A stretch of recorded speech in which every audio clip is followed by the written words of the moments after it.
네, 안녕하십니까. 의료기기 신상품 개발 및 시장 접근 전략에 대해서 말씀드릴 엔젤로프틱스의 이종입니다.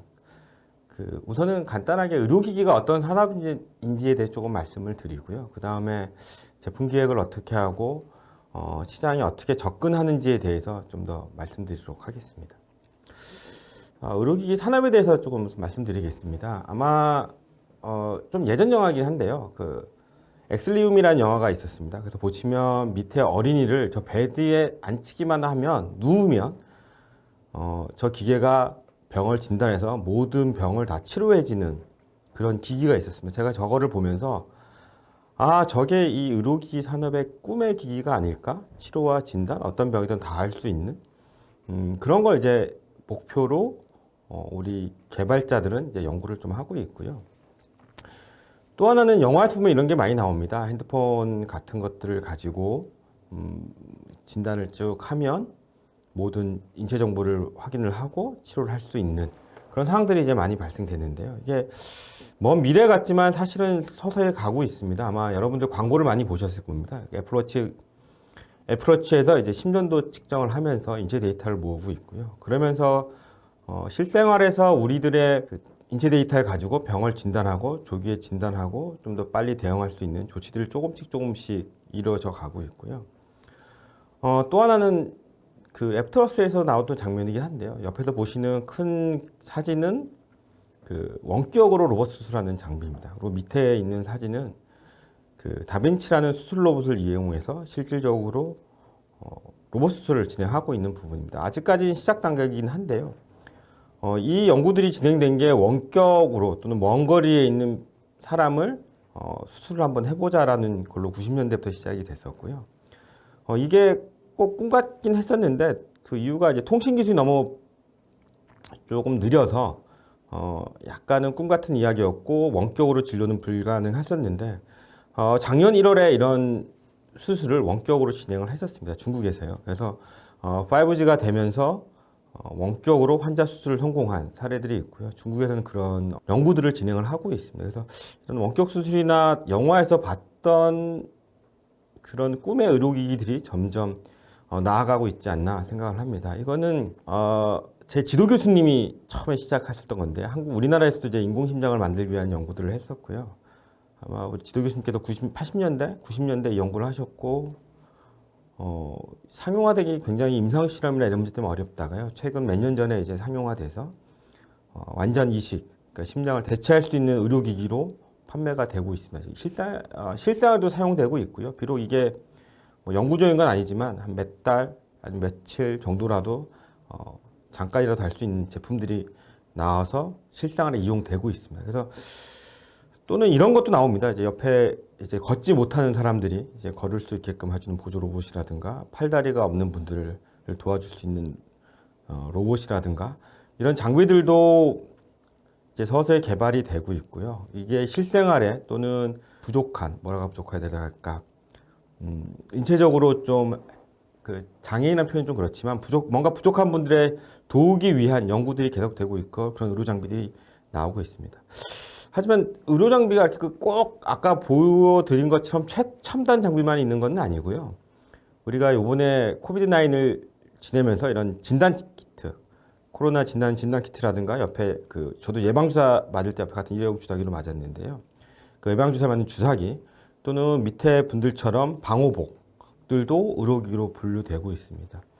또는 뭐 엑스레이 기기라든가 뭐 청진기, 면봉, 가위, 칼, 핀셋, 뭐 알코올 솜 모든 것들이 의료기기로 분류되고 있고요. 그래서 의료기기라는 게 단순히 최첨단 기계만이 하는 게 아니라 심플한 장비부터 최첨단 장비까지 모두 아우르는 것이 이제 의료기기라고 할 수 있습니다. 그래서 의료기기 산업은 GNP랑 국민 소득, 국가 경제 규모랑 많이 영향을 받고 있는데요. 보시는 것처럼 국민 소득 GNP 대비 의료비 지출을 보면 거의 비례 관계를 가지는 걸 볼 수 있습니다. 좀 미국이 유난히 조금 크긴 한데요. 이건 약간 그쪽 정책이나 그런 것 때문에 조금 비정상적인 거고요. 대부분 국민 소득 수준과 1인당 의료비는 계속 같이 비례해서 증가하고 있습니다. 그래서 저희 나라도 점점 더 국민 소득이 올라가면서 의료 지출은 늘어날 거고 의료기 사용은 더 증가할 걸로 사람들이 예측을 하고 이쪽 분야에 많은 사람들이 진출을 하고 있습니다. 또한 요즘 가장 이슈가 되고 있는 아까 애플워치처럼요, 웨어러블 의료기기 시장이 계속 성장세를 보이고 있는데요. 지금은 그렇게 많은 시장 규모가 갖고 있지 않지만 점점 크게 돼서 앞으로는 이쪽 분야가 더 기존의 의료기기 시장보다 더 크지 않을까라는 예측하는 분도 많이 있고요. 그래서 보시는 것처럼 아까 애플워치뿐만 아니라 구글이나 아마존에서도 의료기기 시장으로 진출하기 위한 노력들을 많이 하고 있습니다. 앞에까지 이제 의료기기 산업에 대해서 큰 흐름을 봤다면요, 좀 분류를 좀 해보겠습니다. 그래서 크게 의료 산업이라고 저희는 부르고 있고요. 그 중에 의료 서비스 산업이 있고요. 그러니까 소위 병원입니다. 병원 가서 치료받고 하는 의료 서비스 산업이 있고요. 그다음에 의약품 사업이 있고요. 의료기기 산업이 있습니다. 그래서 전체 의료 산업에서 의료기기 산업은 대략 한 5% 정도 차지하고 이렇게 큰 규모는 아니고요. 근데 보시는 것처럼 위에 주사기, 뭐 엑스레이, 초음파, 인공심장, 심지어 콘돔도 그 의료기기로 분류를 되고 있습니다.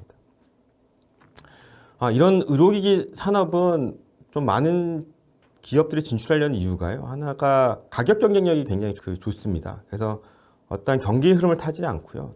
뭐 반도체나 자동차 산업보다도 고부가가치 산업이고 또 안정과 신뢰성이 중요하기 때문에 어떤 경기 흐름을 타지도 않고요. 또 하나는 다품종 소량 생산의 사업이기 때문에 대기업보다는 중소기업이 진출할 수 있는 산업입니다. 가만히 생각해 보시면 의료기기를 한다는 대기업은 아마 없으실 거예요. 그래서 많은 기업들이 중소기업 형태가 있고요. 중소기업들이 진출해서 그 역량을 발휘하고 있는 산업이라고 할 수 있습니다.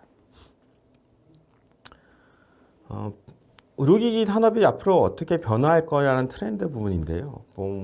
아시겠지만 사람 연령대가 계속 고령화되고 있고요. 또 라이프 스타일도 그 연령에 맞게끔 뭐라고 해야 될까?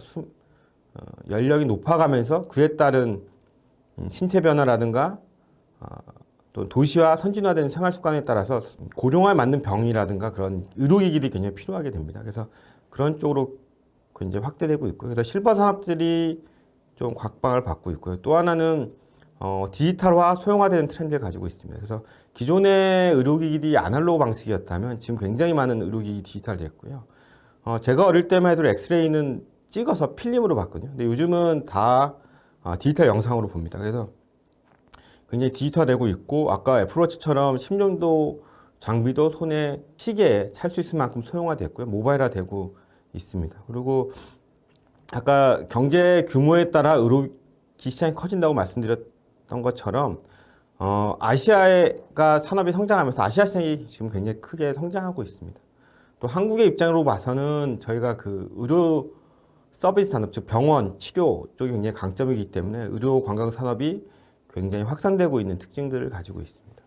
시장 규모가 세계 시장 규모가 한 3,900억 달러 정도 되고요. 한국은 6.9억 달러, 한 세계 시장이 한 7.8%, 2%가 정도 안 됩니다. 그래서 밑에 표를 보시면 북미 시장이 한 50%, 그리고 유럽 시장이 한 30% 가까이 되고요. 나머지 한 아시아 정도 가지고 있고요. 아시아 시장에서도 한 일본이 10% 정도 됩니다. 그래서 선진국이 굉장히 많은 시장을 포션을 잡고 있고요. 우리나라로 보면 보시는 것처럼 이제 파란색은 저희 나라에서 실제 생산하고 있는 의료기기 실적이고요. 약간 주황색은 시장 규모입니다. 그래서 저희 나라가 시장 규모에서 거의 비슷한 정도로 국산화를 이루고 있고요. 또 많은 기업들이 그 세계를 통해서 나가려고 노력을 하고 있는 산업입니다. 이것도 비슷한 내용입니다. 보시면 생산 실적도 계속 그래프처럼 연 16% 정도 성장을 하고 있고요. 수출도 한 23% 정도 성장을 하고 있고요. 좀 안타까운 거는 그에 따라 수입도 많이 성장하고 있습니다. 좀 다르게 표를 찾아보면 좀 고가 장비들은 저희가 많이 수입을 하고 있어요. 최첨단 장비라든가 아직까지는 저희 경쟁력이 많이 부족하기 때문에 그쪽에서는 아직 수입이 많이 이루어지기 때문에 그쪽으로 많은 인력들이 유입돼서 연구가 필요하고 시장 진출을 위한 노력들을 기업들이 지금 많이 하고 있습니다. 근데 그 의료기기들은 뭐 제가 이런 표를 하나 넣었는데요. 보시는 것처럼 여러 가지 이렇게 막 사인들이 있죠. 글자도 있고 마크도 있고 그러니까 우리나라 기업들이 많은 의료기 해외 시장을 많이 진출하고 있습니다. 아까 앞에서 보여드렸던 것처럼 국내 시장의 규모가 작기 때문에요. 그 해외 시장을 위한 진출을 많이 하고 있고요. 예, 보여지는 많은 마크들이 그 나라의 그 식약처와 같은 겁니다. 그래서 그 나라 인증을 취득해야지만 의료를 판매할 수 있고요. 그래서 개발자들도 많은 노력을 하지만 이 인허가를 받기 위한 RA 파트 쪽에서도 많은 분들이 활동하고 계시고요. 각 나라마다 법규가 틀리고 요구사항이 틀리고 해야 되는 업무들이 틀리기 때문에 그에 맞는 제품을 개발하고 가이드라인을 제시하고 인허가를 받기 위한 RA 파트 쪽에서도 지금 국내 수요가 많이 늘고 있고요. 아마 새롭게 의료기기로 진출하시는 분들이라면 이쪽으로 진출하는 것도 나쁘지 않다고 생각합니다. 그래서 여러분들 기회가 많이 있다고 저는 생각하고 있습니다. 앞에까지 제가 의료기기 산업에 대해서 간단하게 말씀을 드렸고요. 의료기기 산업이 뭐 점점 커가고 있기도 하고 세계 진출을 많이 노리고 있는 산업이고요. 지금은 저도 그쪽에서 한 20년 정도 일을 하고 있고 연구개발 파트에서 일을 했었고요. 그래서 인허가 쪽도 조금 했었고요. 그래서 지금은 기존에 이제 신상품 기획 쪽을 많이 했었는데 어떻게 의료기기 산업에서 어떻게 보면 꼭 의료기기 산업만 한정된 건 아니고요. 제품을 신상품을 어떻게 개발하는지 말씀드리고 그 이후에 어떻게 의료기기 시장이 형성되는지 좀 설명을 드리겠습니다. 신상품 개발 쪽입니다. 저희 개발자들이 이런 얘기를 많이 합니다. 왜 신제품은 실패하는가? 두 개의 제가 사진을 봤어요. 아마 애플 아이폰은 아마 많이 보셨을 거예요. 근데 옆에 그 삼성 옴니아 2를 보신 분들은 아마 저 또래 아니면 더 위에 세대일 수도 있습니다. 둘 다 잘 만들었어요. 보시면 둘 다 스마트폰입니다. 삼성에서도 갤럭시라는 폰을 만들기 전에 밑에 보시면 애니콜 시절에 스마트폰을 만들었지만 실패했습니다. 하지만 아이폰은 스마트폰을 갖춘 시대에 만들었는데 성공했어요. 왜 어떤 회사는 성공하고 왜 어떤 회사는 그런 제품을 해서 실패를 했는가에 대한 고민을 많이 하게 됐고요. 그래서 두 가지 측면을 봅니다. 제품을 잘 만드는 게 성공이 아니라요. 그 시장에서 성공하는 게 신제품의 성공이라고 얘기하고 있습니다. 그래서 시장 실패라는 것은 출시된 제품이 시장에서 제 기대에 부응하지 못하는, 예를 들어 매출 규모를 올리지 못했다든가 판매 이익을 올리지 못했다든가 하는 거는 이제 시장 실패로 보고요. 시장 성공은 제가 생각했던 것보다 많이 팔렸다든가 이익들이 높게 나왔다든가 하는 것들은 이제 시장 성공으로 보고 있습니다. 그래서 대부분의 신사업이 실패해요. 기존의 기업에 출시한 대부분의 신사업은 신제품 출시합니다. 이게 왜냐? 제품은 잘 만들지만 시장에서 실패해요. 그렇다고 그 시장하는 사람들이 못했냐? 그것도 아니지만 실패합니다. 제가 한 사례를 느껴요. 이게 콜라의 사례인데요. 위에 보시는 건 코카콜라입니다. 코카콜라가 여러분이 생각하는 맛이 아니라 다른 맛의 코카콜라를 만들었어요. 그래서 잘 만들고 마케팅 비용에 엄청난 돈을 쏟아 부었는데 실패했습니다. 그 다음부터 코카콜라는 그런 제품을 잘 안 만듭니다. 그다음 밑에는 이제 펩시콜라인데요. 펩시 쪽에서 이런 생각을 했습니다. 왜 콜라가 검해야 되지? 투명하면 어때? 라는 생각으로 콜라 맛이 나는 투명한 콜라를 만들었습니다. 이것도 실패했습니다. 지금 시장에서 못 보셨죠? 실패한 겁니다. 잘 만들고 이쪽 팀들이 돈이 없어서 실패했을까요? 홍보력이 없어서 실패했을까요? 기획력이 없어서 실패했을까요? 많은 돈을 투자해서 제품을 개발하고 홍보도 적극적으로 했지만 실패했습니다. 그렇다고 저희 여러분들이 잘 아는 애플도 많은 실패를 했습니다. 여러분 인터넷에서 애플의 흑역사, 뭐 구글의 흑역사 치면 실패한 제품들이 많이 나와요. 저도 이거 이제 그 인터넷에서 찾은 건데요. 보시면 아이팟 양말 이런 것도 실패했고요. 제가 본 것 중에는 저 애플 마우스 약간 그 공 형태로 된 마우스도 봤었는데 저것도 실패했고, 블루투스 이어폰도 실패했고, 뭐 PDA도 실패했고, 저도 본 것들이 몇 개 있긴 있어요. 하지만 뭐 혁신의 아이콘이라는 애플조차도 많은 제품을 실패했고 그 중에 몇 개만이 성공합니다. 근데 왜 이런 제가 만든 제품은 실패할까라는 고민들을 많은 기업들이나 회사에서 하게 되고요. 그러면 그 원인을 어떻게 찾느냐면 실패는 출시 또는 운영 또는 전제 때문이라고 얘기를 많이 하고 있습니다. 그 세 가지 포인트를 보고 있는데요. 이 얘기를 누가 했냐면 뭐 제가 한 것도 아니고 그 알베르토 사보이아라는 분이 그 얘기를 했었고요. 이분도 이제 썬마이크로에서 소프트웨어에서 성공했다가 자기 회사를 차려서 망한 다음에 구글에 다시 입사를 해서 왜 실패인지 고민을 하다가 그 방법을 찾아냈고 그래서 The Right It이라는 책을 썼고요. 한국에는 아이디어 불패라는 법칙으로 좀 나와 있습니다. 한번 읽어보시면 어떻게 신제품을 접근할지에 대한 좀 아이디어를 얻을 수 있고요. 그래서 지금은 구글이 그 샌프란시스코에 스탠포드 공대 옆에 있잖아요. 그래서 샌프란시스코에서 이 아이디어를 어떻게 검증하고 설계하고 혁신을 어떻게 하는지 방법론을 강의하고 있는 분이고요. 뭐 궁금하면 유튜브에 찾아봐도 많이 이분 강의가 나와 있습니다. 이분이 이제 세 가지를 얘기를 했습니다. 아까 얘기했던 출시 때문에 실패하는 거, 그다음에 운영 때문에 실패하는 거, 전제 때문에 실패하는 거.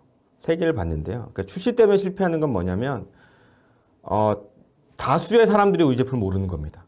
제가 제품을 내놔도 여러분이 저희 제품을 모르는 거죠. 그래서 충분히 저희 홍보를 하지 못한 거예요. 그리고 여러분들이 이 제품이 나온 줄 몰라서 사용하지 못하는 게 이제 출시 때문에 실패하는 거고요. 운영은 디자인, 기능, 안정성 등에 대해서 제대로 못 만든 겁니다. 여러분이 생각하는 성능 기준이 있는데 그 성능에 이제 미달한 게 운영의 실패입니다. 앞에 펩시나 제가 코카콜라 사례를 보여드렸지만 둘 다 많은 사람들이 그 존재를 알았고요. 또 디자인도 있고 기능성도 알았고요. 이용자의 기대치도 만족했어요. 하지만 시장에서는 실패했습니다. 그 이유가 전제가 잘못됐기 때문입니다. 처음부터 사람들이 우리의 아이디어에 관심을 갖지 않았기 때문에 발생하는 거고요. 그 전제를 잘못 깐 제품들은 시장에서 성공하기 굉장히 어렵습니다. 그래서 이분이 얘기하기를 우리는 지내고 나서 생각해 보니까 충분히 제품을 잘 만들었고 마케팅도 잘했는데 그냥 사람들이 원하지 않고 필요하지 않은 제품을 만들었기 때문이라고 얘기를 하고 있습니다. 그래서 간단히 얘기하면 그냥 시장에 원하지 않는 제품을 만든 거예요. 많은 기업들이 신제품을 만들어 실패한 가장 큰 이유가 그냥 그 제품이 또는 그 기술이 시장에 원하지 않는 제품을 만드는 거예요. 너무 빨리 만든다던가 또는 너무 뒤처졌다던가 하는 거예요. 그래서 이분이 얘기하는 건 뭐냐면 그 제품을 제대로 만들기 전에 될 놈부터 만들어라. 팔릴 놈을 만들라는 겁니다. 그래도 시장에서는 굉장히 진출하기 어렵다라고 얘기가 하고 있습니다. 하나 예를 보여주면 이게 이제 디지털 시암이라는 제품인데요. 이제 의료기 처음 접하신 분들은 잘 모르실 건데요. 이게 C 모양으로 된 팔이라고 해서 시암이고요. 수술 중에 엑스레이를 찍을 수 있는 장비입니다. 이 제품이 제가 예전에 근무했던 회사의 제품인데요. 지금은 이 아이템을 접었습니다. 이유가 뭐냐면 어쨌든 거의 초창기 때 디지털로 아날로그 장비를 디지털 장비로 만들었습니다. 그러니까 디지털에 갈 걸로 예상을 하고 그래서 FDA도 받고 수출하기 시작했는데 시장에 너무 빨리 출시했어요. 잘 만들었고 마케팅 잘했고 홍보도 했는데 수출도 많이 하고 했지만 가장 큰 문제가 시장에 너무 빨리 시장 트렌드보다 빨리 출시를 됐고 그래서 팔리지도 않았고 후발주들이 저희 제품을 카피해서 출시하기도 시작했고 고생은 고생대로 하고 시장에서 실패한. 그러니까 제품은 잘 만들었지만 아직까지 디지털을 원하지 않는 시장에서 너무 빨리 출시가 됨으로써 저희가 좀 전제를 놓쳤다고 해야 될까요? 그런 제품이 되어버렸습니다. 그런 제품들이 산업뿐만이 아니라 의료기기도 많이 있고요. 그래서 이분이 얘기하기를 실패를 부르는 네 가지 요괴로 얘기를 했습니다. 하나는 아이디어 전달의 문제. 그러니까 우리가 생각하는 아이디어를 제대로 전달하지 못한다는 거. 두 번째는 시장 예측을 잘못한다는 거죠. 그러니까 트렌드라든가 고객 니즈라든가 예측을 잘못하는 문제가 있고요. 또 하나는 그런 걸 가지고도 적극적인 투자가 없다라는 거죠. 경영진이나 다른 데서 이게 될까 말까 고민하다가 실패해버린 투자를 이루어지지 않아서 제품화가 안 된다는 거죠. 또 하나는 이게 좀 무서운 부분인데 확증 편향 문제입니다.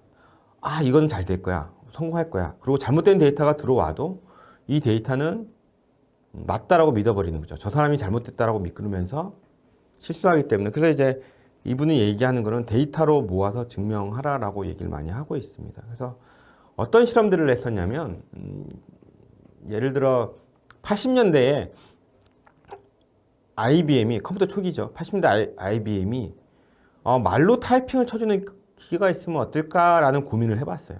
괜찮은 것 같다는 생각을 했어요. 경영진에서. 그런데 아시겠지만 80년대에 음성으로 타이핑을 친다? 컴퓨터 초창기 때 굉장히 많은 인력이 필요하고 많은 비용이 들어가는 부분이기 때문에 고민을 많이 하게 됐어요. 그래서 어떤 테스트를 했냐면 사람을 불러놓고 말을 해서 타이핑 치는 걸 보여줬어요. 어떻게 보여줬냐면 마이크가 앞에 있고 벽 뒤에 스피커를 듣고 한 분이 타이핑을 칩니다. 그리고 모니터에 그게 표시가 돼요. 그래서 그 실험자로 말하는 사람은 실제 자기가 말하는 게 타이핑 쳐지는 것처럼 느껴지게 됐어요. 그래서 이게 괜찮냐 아니냐 그렇게 돈을 들이기 전에 검증을 했는데 처음엔 괜찮다고 했어요. 근데 이제 문제가 뭐였냐면 말로써 이게 타이핑을 치다 보니까 옆 사람들이 동시에 여러 명이 말하니까 되게 시끄러워요. 또 하나는 내가 다른 사람을 비난하던가 혼내는 매를 써야 되는데 그거를 듣는 사람이 말을 하고 있으면 그 사람이 듣고 있어요. 그러니까 비밀성 유지도 안 되고 그래서 접었습니다. 그래서 아시겠지만 음성으로 되는 건 2000년대 돼야 나왔죠. 그러니까 그 전까지만 해도 그런 필요성을 못 느꼈고 그렇게 아이디어를 검증해서 처음에 실패할 수 있는 가능성을 줄인 거죠. 전제를 확인한 거죠. 이제 꼭 그런 것뿐만 아니라 그런 반복적으로 많은 분들이 검증을 하고 있어요. 이제 또 하나의 시장 접근 방법인데요. 아까 이제 데이터보다는 제품 기획할 때 사람들이 많이 보는 부분인데요. 한번 여러분들이 한번 생각해 보십시오. 여러분이 TV를 사기를 원해요. 그러면 이제 TV를 사기로 마음 먹었어요. 그러면 저 상점을 방문할 거죠. 베스트바이라는 건 미국에 있는 이제 전자제품 전문하는 큰 무리로 치면 하이마트 같은 그 가게고요. 그 상점을 갑니다.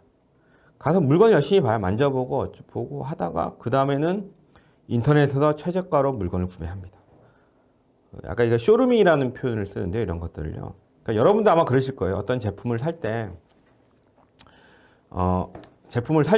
예를 들어 뭐 핸드폰을 산다던가 할 때 고르고 인터넷에서 막 뒤지고 아니면 상점 가서 만져보고 모델 보고 그리고 인터넷에 들어가서 최저가를 검색하죠. 그래서 뭐 아마존이나 11번 가나 아니면 뭐 다른 쇼핑몰이나 찾아보고 거기서 최저가로 여러분들 물건을 살 겁니다. 그래서 이 베스트바이는 손님은 많은데 매출이 안 일어났어요. 그래서 이 흐름을 알게 됐고 어떻게 타겟책을 했냐면 손님은 많이 온다. 그러면 어떻게 하냐? 그냥 손님한테 전시 공간을 보여줘. 우리 제품을 전시할 수 있는 공간을 활용하자. 그래서 처음에 삼성이랑 조인을 했고요. 니네 신제품을 우리 매장에 전시해라. 대신에 우리가 렌탈 비용을 받겠다. 성공하니까 옆에 소니도 입점하게 됐고요. 그래서 제품 파는 것보다는 그냥 쇼케이스, 신제품에 대한 걸로 활용을 하면서 전략을 바꿨어요.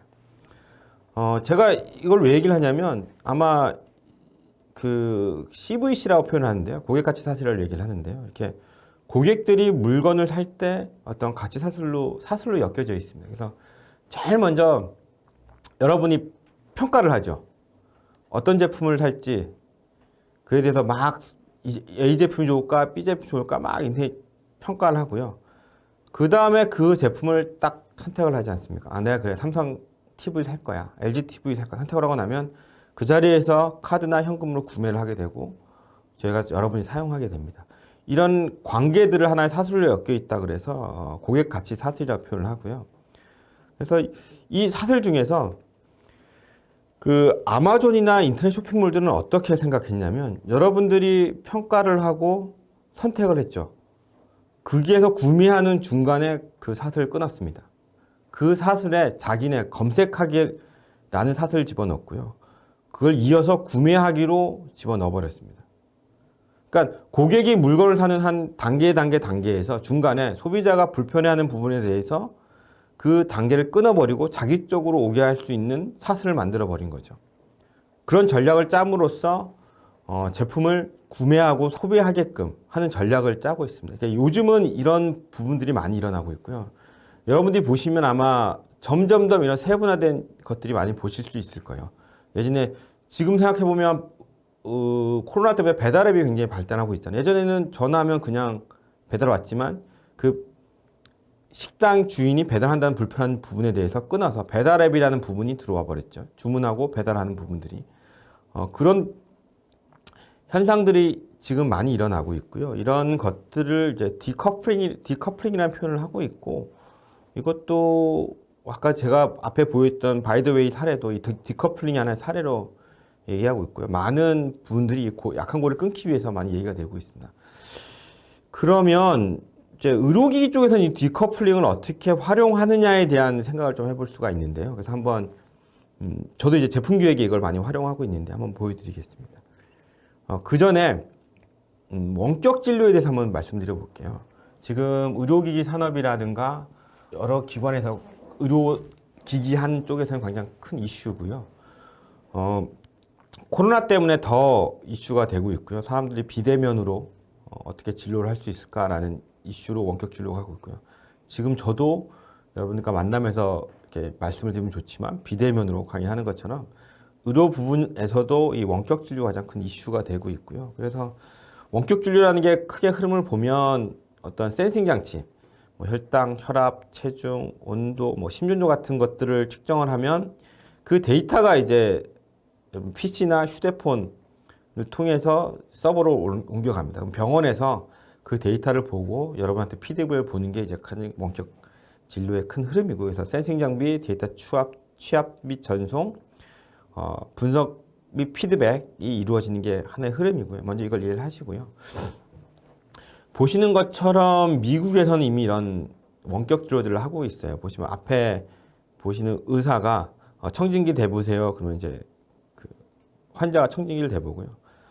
온도를 재보세요 하면 온도를 재보고요. 그래서 그런 거를 이제 물으면서 진단을 하고 있고요. 밑에 그런 툴 키트이 딱 나와서 판매되고 있고 미국엔 설치되고 있습니다. 체중을 재고, 온도를 재고, 혈압을 재고, 뭐 다른 필요한 기본적인 바이탈 시그널을 잴 수 있는 장비들이 나와서 진행이 이미 많이 확장이 되고 있고요. 제가 사례를 좀 얘기한 건 중국 사례입니다. 우리나라보다는 원격 진료가 굉장히 잘 이루어지고 있고요. 뭐 여러 가지 이유가 있는데 그 병원이 몇 개 없다라든가 또 병원 가기 되게 힘들다든가 또 의사들이 우리처럼 고수익군이 아니고 중국에서는 되게 좀 꺼려하는 직군이라든가 이런 여러 가지 사회적 영향이 있지만 어쨌든 중국에서 굉장히 저희보다 많이 이루어지고 있고요. 밑에 있는 보시는 것처럼 많은 기업들이 이 원격 진료에 뛰어들어서 이 산업을 영위하고 있습니다. 그래서 원격 진료는 중국이 굉장히 앞서가고 있고, 그래서 그 사례를 한번 보여드리는 게 가장 좀 좋을 것 같아서 좀 갖고 왔습니다.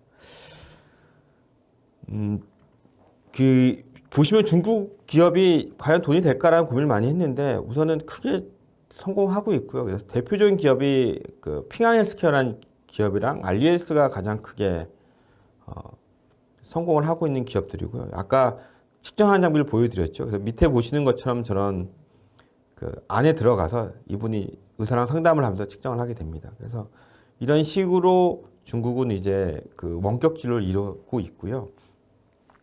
그래서 제가 이제 핑하헬스 그룹이랑 알리에스 두 개를 조금 차이를 보여드리면, 핑하헬스는 저기 보험회사 중심입니다. 그러니까 보험회사에서 원격 진료를 시장하는 거고요. 알리에스는 여러분이 잘 아시겠지만 알리바바, 알리페이 그런 알리바바 그룹에서 헬스케어 쪽으로 진출하는 산업이고, 그래서 두 개가 전제가 조금 틀립니다. 그래서 핑항은 보험, 은행 쪽에 중점을 두고 있고요. 헬스케어는 알리바바 기업, 그런 인터넷 거래 쪽에 강점이 있기 때문에 그거를 좀 차이를 보시면 좋겠습니다. 그래서 제가 아까 고객이 어떻게 구매를 하냐에 대해서 조금 밸류 체인을 만들었잖아요. 그래서 제가 다시 요번에는 아까 구매가 아닌 저희 의료기기 쪽으로 밸류 체인을 만들어 봤어요. 그래서 처음에 여러분이 질병이 걸리면 전화나 아니면 인터넷으로 뭐 예약을 하죠. 바로 갈 수도 있지만 예약을 하죠. 그리고 병원에 가서 검사를 받고 치료를 받고 처방을 받아서 약국에서 약을 받아서 여러분 약을 먹어서 관리를 하는, 이게 여러분들이 어떠한 병원에 가는 또는 병을 치료한 절차라고 할 수 있습니다. 그래서 이 핑하이스 케어는 보시는 것처럼 이렇게 퀵앱스에 들어가면 상담을 하면서 원격 진료를 하고 있어요. 대형 병원 중심으로 하고 있습니다. 왜냐하면 보험사 중심이었기 때문에 보험사들이 대형 병원이랑 커넥션이 많이 되어 있기 때문에 대형 병원 중심으로 이런 작업들을 하고 있어요. 그래서 그러니까 대형병 의사들이 저 키호스트에 들어오신 분이랑 얘기를 하면서 어떤 병료가 있는지 뭐 진단을 하고 처방을 하면 그 약국가서 약을 사서 먹는. 근데 보시면 여기는 이 병원 쪽에 포커스를 맞췄어요. 병원에 오는 사람이 되게 힘들어하니까 중국은 거리가 굉장히 멀잖아요. 그래서 병원에 한번 가려면 뭐 하루를 다 잡아야 된다고 하더라고요. 아침 일찍 출발해서 오후에 가서 뭐 열 몇 시간 기다려서 치료를 받고 잠깐 의사 보고 오고 이제 그거를 해결하기 위해서 만든 거죠. 그러니까 병원에 가는 부분의 불편한 점을 끊어내고 거기에 자기의 강점을 집어넣어서 키오스트를 이용한 그 원격 진료를 진행을 하고 있습니다. 알리에스는 보신 것처럼 그 대기업은 많이 못 들어갔어요. 왜냐면 그 원격 진료를 하려면 그 좀 병원과의 뭐 커넥션, 연결, 좀 많은 병원을 자기네 그 원격 진료 장치를 쓸 수 있게끔 만들어야 되는데 그렇게 확보를 못했습니다. 대신에 알리바바는 뭐가 있냐면 알리페이라는 그 핸드폰으로 전자결제 시스템이 있었어요. 그래서 중국 혹시 가보셨는지 모르겠지만 중국 가시면 돈 거의 안 씁니다. 카드도 안 쓰고요. 핸드폰으로 대부분 결제를 합니다. 그리고 중국도 저희랑 비슷하게 의료보험이 적용되고 그래서 그 비용을 일정 부분을 충전을 준다고 합니다. 그래서 그걸 전자화폐 충전이 되면 병원 가서 쓴다라고 얘기를 해요. 그래서 얘네들은 거기에 이제 관심을 가진 거죠. 원격 진료 다 좋아. 그러면 대신에 처방 갖고 약국 가서 하는 거를 우리 알리페이를 이용해서 결제를 해. 라고 이 처방에서 약국 가서 돈 쓰는 비용에 대해서 디커플링해서 그쪽의 강점을 가지고 사업을 영위를 하고 있어요. 그래서 아까 두 회사들이 보시는 것처럼 둘 다 원격 진료를 하고 있지만 자기들이 강점이 있는 부분에 디커플링을 해서 거기에 원격 진료를 좀 집중을 하고 있습니다. 또 하나 사례는 예전에 굉장히 이슈가 됐던 건데요. 미국의 아마존이 그 필백이라는 회사를 인수를 했어요. 어마어마한 비용이에요. 그래서 왜 쟤네들이 제약회사를 인수했지? 라는 생각을 했어요. 근데 이 필팩이라는 게 어떤 거냐면 앞에 그림처럼 7시 30분 아침 7시 30분 월요일 날 약을 먹어라 포장해서 해주는 장비입니다. 그러니까 우리나라에는 굉장히 일반적인데 미국에서는 약을 그냥 병채 배달합니다. 병채 사갖고는 자기가 알아서 먹어야 돼요. 근데 계속 사람들이 계속 까먹고 놓치고 어떤 약은 뭐 2개 먹고 까먹고 하는 문제가 생기니까 이 필팩이라는 게 나왔고요. 아마존이 그래서 어떻게 원격진료를 고민했냐면 아마존의 강점이 뭡니까? 물류랑 택배입니다. 근데 우리나라에서는 약을 꼭 약국 가서 사야 되지만 얘네들은 택배가 돼요. 그래서 진단을 하고 의사랑 통화를 해서 의사가 처방을 내리면 그리고 그 홈키트를 보내줍니다. 여러분이 테스트할 수 있는 그 병에 맞는. 그러면 여러분이 자가진단 막 해서 그 세포 이렇게 코로나 진단하듯이 묻혀서 보내면 의사가 다시 그걸 보고 PC로 처방을 내려줘요. 그러면 아마존에서 약을 필백에 딱 포장해서 집으로 배송해 줍니다. 이렇게 원격 진료를 하고 있어요. 그래서 이쪽은 사람들이 약국에 가는 불편함을 끊어서 자기 쪽으로 갖고 온 거죠. 그래서 디커플링 하면서 함으로써 산업 기회를 찾았고요. 어떠한 원격 진료에서 새로운 신제품들을 어떻게 얘기하면 새로운 서비스를 만들게 된 겁니다. 이제 우리나라 사례를 좀 보려고 하는데요. 그 전에 제가 좀 아까 중국 사례를 얘기해서 좀 차이를 좀 말씀드리면 우리나라는 우선은 의료인 간의 원격 진료만 가능하고요. 환자랑 의사랑의 원격 진료는 불법입니다. 인터넷 병원 아까처럼 인터넷으로 하는 것도 불법이고요. 의약품 배송도 불법입니다. 그래서 저희가 원격 진료를 잘 안 하고 있는데요. 좀 비슷하게 접근한 기업이 하나가 있긴 있습니다. 굿닥이라는 그 어플인데요. 이분들이 어떻게 하냐면 병원을 예약하는 시스템을 하고 있어요. 아마 저도 잘 몰랐는데 예전에 코로나 초기 때 마스크 어디 있는지 굿닥을 통해서 했다라고 얘기를 하더라고요.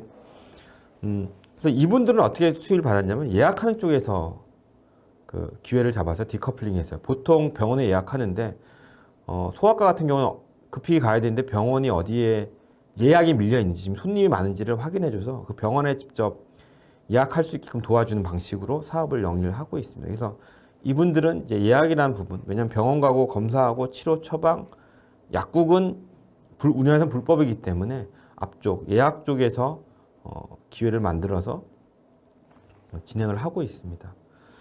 앞쪽까지는 제가 어떤 좀 의료기기라고 해야 될까요? 아닌 부분에서 좀 말씀드렸다면 실제 의료기기 쪽에서 어떻게 디커플링을 해서 사업기를 만드는지 한번 보여드리겠습니다. 루닛이라는 기업이고요. 지금 굉장히 핫한 의료기기, 디지털 수준의 핫한 부분 기업들이고 AR 이용해서 그 진료하는 부분입니다. 그래서 그 폐암 쪽 진단을 하는 장비인데요. 보시면 가운데 있는 빨간 점이 폐암의 가능성을 보여주는 겁니다. 그래서 의사분들이 말씀하시기에 예전에 이제 엑스레이 차트를 딱 촬영을 하면 순서대로 온답니다. 그러면 자기가 순서대로 본대요. 이렇게 어디가 그런데 이 루닛이 딱 들어오면서 뭐냐면 폐암 가능성 있는 거를 퍼센트로 표시돼서 뜬답니다. 이 AI가 먼저 검진을 해서 이분은 폐암 가능성이 10%, 이분은 80%, 이분은 뭐 50%. 그러면 이 의사분들이 데이터가 딱 넘어오면 딱 보시고 가능성이 높은 것부터 먼저 검진을 하는 거죠. 왜냐면 그게 급하니까요. 그래서 그것부터 처리하고 좀 가능성이 낮은 거는 뒤에 처리하는 방식으로 지금 산업을 하고 있고요. 이거를 아까 제가 말씀드린 디커플링 관점에서 보면 검사도 더 세분하게 좀 나눠봤어요. 처음에 엑스레이 촬영 오더를 내리죠. 그러면 엑스레이 촬영 기사가 엑스레이 촬영을 하고 영상 진단 교실로 데이터를 전송합니다. 그러면 의사 선생님이 그 데이터를 판독하고 판독 결과를 다시 담당에게 전달하면 그 담당의는 판독 내용을 확인하는데 이 엑스레이 검사 과정에서 의사가 판독하는 부분도 이전에는 엑스레이 영상이 확인이 되면 그냥 촬영한 순서에 따라서 판독을 하고 영상을 확인한 다음에 판독 데이터를 전송합니다. 이거를 루닛은 어떻게 바꿨냐면 엑스레이 촬영이 데이터가 들어오면 먼저 AI로 확인합니다. 그래서 폐암 가능성에 따라서 엑스레이 영상을 정렬하고요. 그래서 의사 선생님이 우선순위에 따라 판독하게끔 분류를 해주고요. 그 다음에 가능성 있는 부분을 마킹을 해줍니다. 그러면 의사 선생님은 판독만 하시면 돼요. 의사 선생님이 할 수 있는 부분에 대해서 굉장히 많이 줄임으로써 산업기회를 만든 거죠. 이게 이제 디커플링이 하나의 예라고 할 수 있습니다. 또 다른 예를 하나 말씀드릴게요. 여러분들 치과 가시면 그 치과 보초를 아마 깎아서 끼운다 그러면 아마 이럴 겁니다. 병원 가서 엑스레이 찍던가 아니면 본을 뜰 거예요. 본을 뜨고 집에 가세요. 한 일주일쯤에 오세요. 그러면 이제 일주일쯤 뒤에 가면 그 본 뜬 치과를 그 이빨을 가지고 그때 이제 끼는 거죠. 근데 이게 어떤 사업군이냐면 그 CT로 찍습니다. 여러분의 이빨을 스캔을 딱 하고 나면 의사 선생님이 그 데이터를 이제 서지컬 가이드하는 전문 회사에 보내요. 그럼 그분들이 가공할 수 있는 영상으로 이렇게 좀 약간 건드려 줍니다. 리서치를 해주면 그걸 다시 병원으로 보내요. 그러면 거기서 3D 프린트를 해서 이빨을 바로 끼습니다. 그러면 여러분들이 기다릴 수 있는 순간이 확 줄어들어요. 그런데 이게 왜 여러분이 지금 치과 갈 때 못 보고 계시냐? 아직 3D 프린트에 쓰고 있는 머티리얼이 강도가 치료하는 것보다 조금 약해요. 그래서 좀 의사 선생님이 조금 꺼려하는 부분들이 좀 있고요. 근데 이 부분이 지금 제가 치과 쪽만 얘기했지만 그 정형외과 수술은 이미 쓰고 있습니다. 정형외과에서 CT를 딱 찍으면요. 그 옆에 있는 엔지니어들과 바로 그 가공할 수 있게끔 프로그램을 좀 만져서 옆에 수술 옆에서 3D 프린터 또는 가공기를 가지고 바로 가공을 해서 수술 개복한 상태에서 가공해서 환자에 맞춤 그 보조 기구라 해야 되나요? 의료용품을 만들어서 쓰고 있습니다. 그래서 이것도 어떻게 보면 디커플링인데요. 아까 이빨 사례를 보면 검사하고 치료하는 부분에서 처음에 엑스레이 촬영을 하고 치아본을 뜬 다음에 치아를 외주에 제작을 하죠. 그 다음에 이제 치아를 병원에 들어오면 의사 선생님 확인하고 환자가 재방문하면 그때 이제 치아 치료를 완성하는 형태였는데 엑스레이 촬영하면 3D를 외주로 바로 넘어가니까 그래서 처리해서 넘어오면 바로 치아 제작하고 치료를 할 수 있는 그러니까 환자가 다시 방문한 불편함이라든가 기다린 불편함들이 없어지는 거죠. 그래서 환자가 그냥 치과에서 그 3D 프린터 되는 한두 시간만 잠깐만 기다리고 다시 치료받으면 되니까 다시 방문할 필요 없이. 그러니까 이런 식으로 디커플링을 해서 기회를 찾고 제품들 기획을 하고 있습니다. 아까 제가 뭐 베스트바이도 보여드렸지만 아니면 아마존이나 그런 인터넷 쇼핑몰 개념도 보여줬지만 의료기에서도 이런 디커플링을 이용해서 제품 기획들을 하고 있고요. 그래서 저는 이제 아까 정리해서 좀 다시 진행돼 버리면 이 디커플링을 어디서부터 해야 되냐면 아까 제가 그 아이디어에서 전제부터 확인하라라고 하고 있지 않습니까? 그래서 그 처음에 아이디어 차원에서 이 디커플링을 좀 해서 검증할 필요가 좀 있다고 생각이 듭니다. 가능성들에 대해서. 이 큰 그림들이 있는 표들이 FDA에서 얘기하는 의료기기 개발 순서예요. 어떻게 개발하고 런칭하는 순서인데 첫 단에는 아이디어 단계에서 먼저 확인하고 제품을 개발한다 그러면 성공 가능성이 높을 것 같고요. 그래서 저는 이제 이런 방법을 좀 많이 쓰고 있습니다. 아이디어를 하면 이제 프리토타입이라고 시제품 전에 그냥 약간 형상만 아니면 가능성만 보이고 있는 아주 단순한 걸 만들어서 선생님한테 찾아갑니다. 의사선생님한테. 그래서 저는 이제 저 자신은 이제 프리 유지빌리티라고 저 자신은 얘기를 하고 있는데 거기서 의사선생님과 얘기를 하면서 가능성이 있는지를 여쭤봅니다. 그게 아니다 그럼 다시 가고요. 그러니까 제품을 실제 들어가기 전에 먼저 간단한 아이디어 그냥 손으로 만든 거든 그림이든 스케치를 하고 가서 거기서 검증을 한 다음에 제품을 이제 시작하게끔 합니다. 그래서 만들기 전에 먼저 실제 의사선생님이 필요한지 전제를 확인하고 그 전제를 깔 때 그 필요성을 찾을 때 아까 디커플링처럼 그 한 구획과 구획 사이에 이 의사선생님 사용자분이 불편한 부분들을 찾아서 제품을 이제 기억하게 되는 거죠.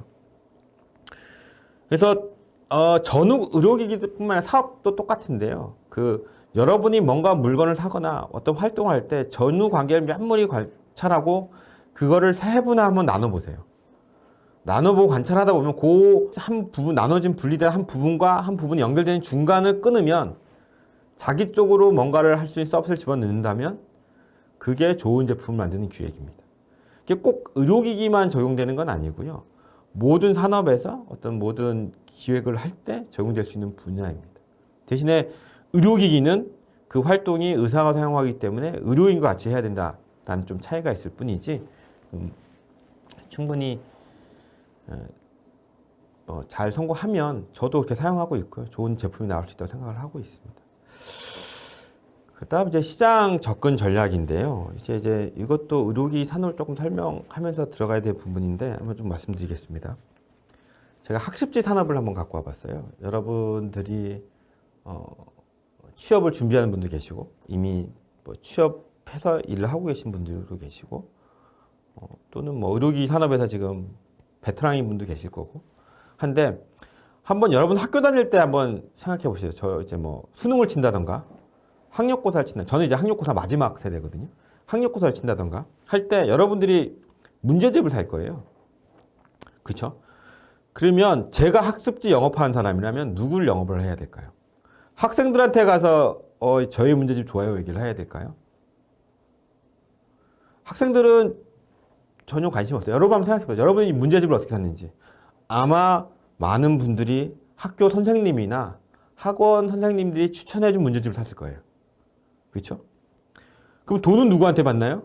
부모님한테 받아요. 그렇죠?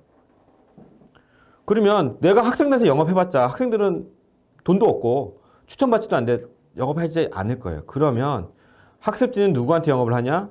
선생님들을 학교에 있는 선생님 대상 영업을 합니다. 그렇죠? 그 부모님이 돈을 지불해야 되기 때문에 그 성적이 증명이 돼야 되고 의료기기도 비슷합니다. 환자가 의료기기를 선택하나요? 아마 여러분 병원 갔을 때 의료기기를 선택해 본 적은 한 번도 없으실 겁니다. 여러분의 의료기기는 의사 선생님이 선정을 합니다. 즉 병원이 선택을 하죠. 그 비용은 환자가 내나요? 아니죠. 많은 비용을 저희 나라는 의료보험에서 제공하고 있습니다. 공보험도 있지만 여러분이 사보험도 많이 들었을 거예요. 그 보험에서 비용을 지급하고 있고요. 그러면 이 의료기기를 썼을 때 건강하다는 걸 보험 쪽에 증명을 해야 됩니다. 이 관계가 굉장히 유사하고요. 그래서 의료기기 쓰는 저도 이제 그거를 이렇게 저희가 학생이 돼서 하다 보니까 유사하는 걸 좀 많이 발견을 했고요. 그래서 핵심은 저겁니다. 가격은 누가 결정할 거냐?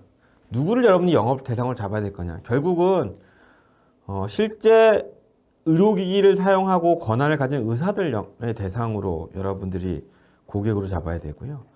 그래서 의사들의 판단이 굉장히 절대적이기 때문에 시장 접근을 어떻게 할까냐는 고민을 많이 하게 됩니다. 그래서 제가 밑에 두 개의 전시회를 넣어놨는데요.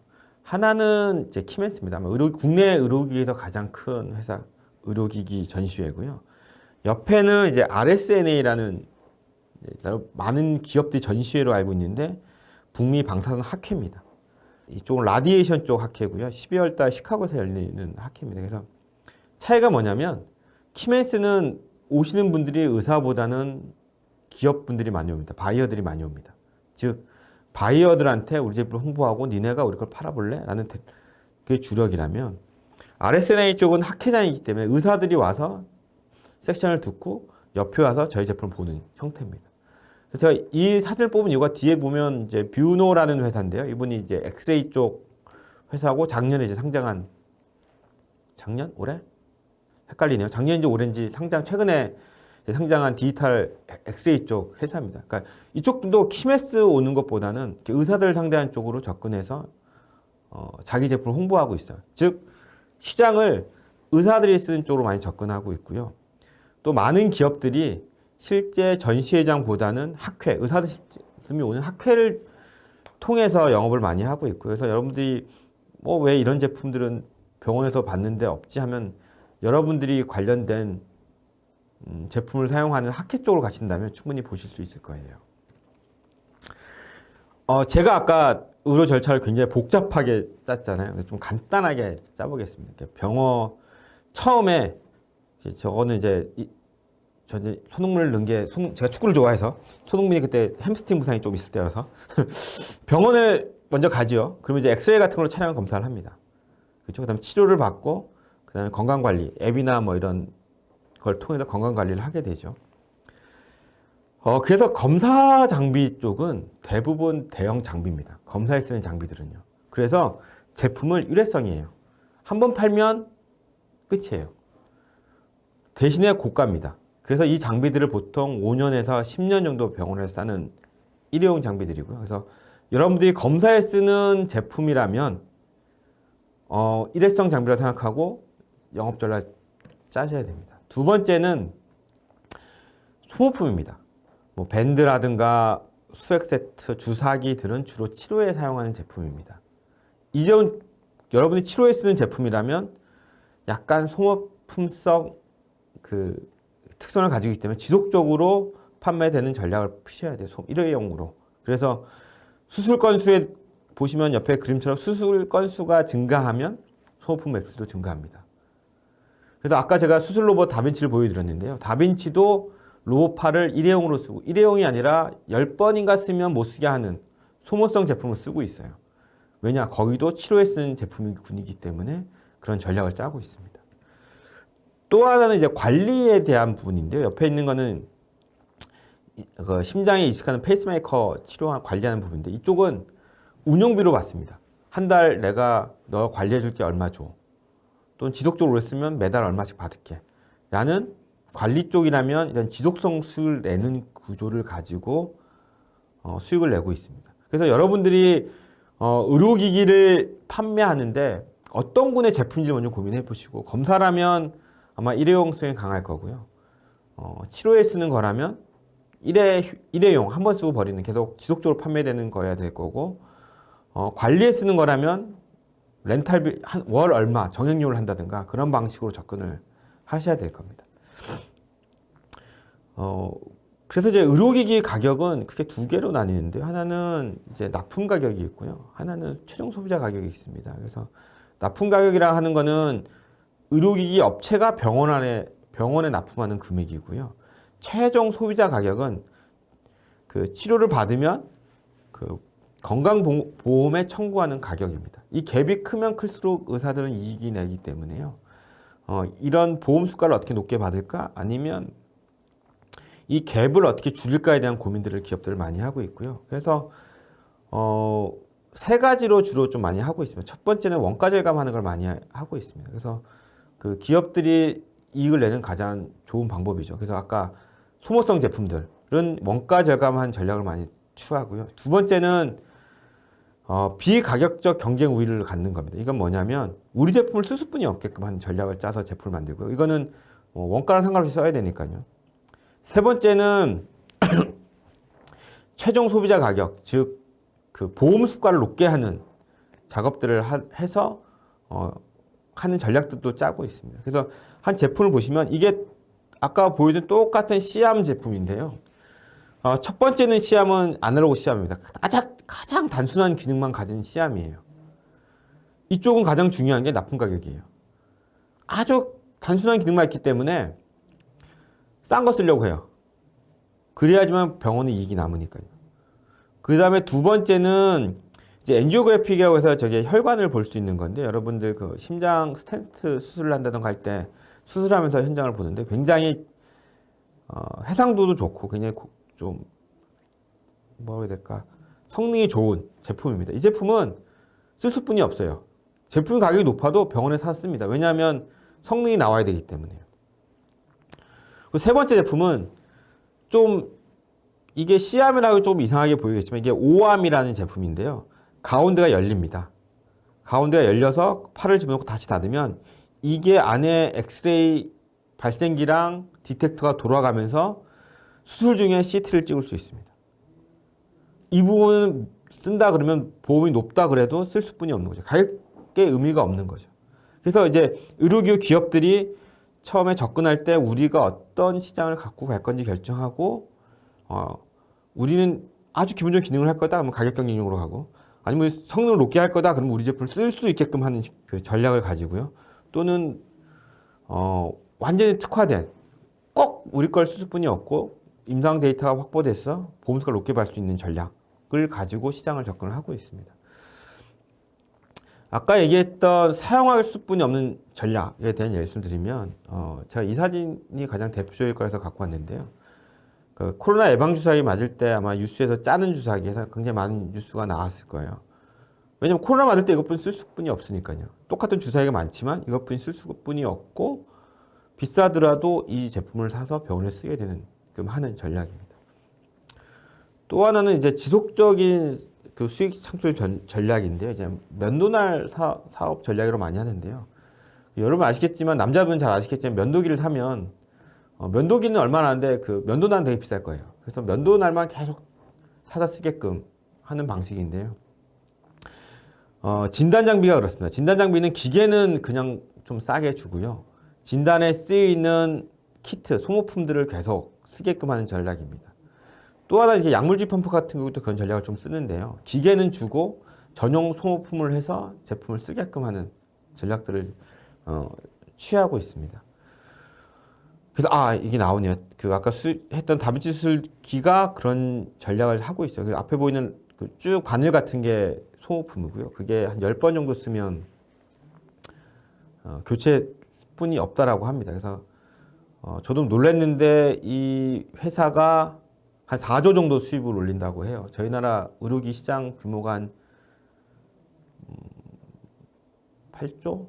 20조가 안 되거든요. 그러니까 회사 하나가 굉장히 큰 로봇 수술만 가지고 그래서 저희 나라도 여러 기업들이 이 수술 로봇을 하고 있습니다. 또 하나는 이제 유지 관리하는 비용인데요. 이런 CT나 MRI 뭐 대형 장비들은 장비는 고가입니다. 그래서 병원을 사기 되게 꺼리기 때문에 그 제품은 조금 싸게 주고요. 싸다는 게 뭐 1, 2천만이 아니라 한 10억 정도 넘는 장비인데 좀 싸게 주고요. 5년 아니면 몇 년간 유지관리 계약을 맺습니다. 그래서 매년 AS 기사가 가서 점검해주고 소프트웨어 업데이트해주고 교육시켜주고 뭐 소품 교체해주고 하는데 그렇게 하면 한 2년 정도면 원가를 뽑는다고 합니다. 그래서 한 3년째부터는 그 이익을 내는 방식으로 창출을 하는 방식을 가지고 있습니다. 요거는 조금 다른 결의 얘기인데요.